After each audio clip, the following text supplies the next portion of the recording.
The news in details.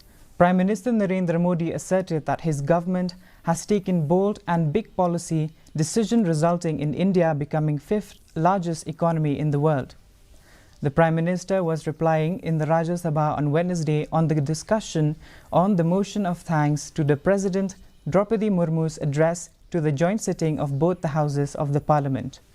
Attacking the Congress, Modi accused it of creating narrative to divide the country by promoting North versus South debate.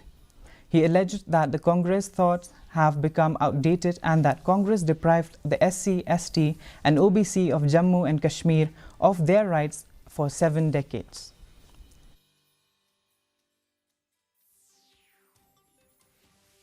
मेरा विश्वास पक्का हो गया है कि party सोच से भी आउटडेटेड हो गई है।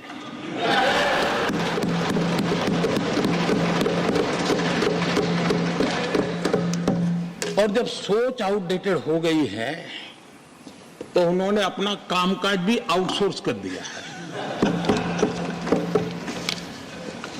देखते ही देखते इतना बड़ा दल, इतने दशकों पर तक देश पर राज करने वाला दल, ऐसा पतन, ऐसी गिरावट हमें खुशी नहीं हो रही है। हमारी आपके प्रति संवेदनाएं हैं, लेकिन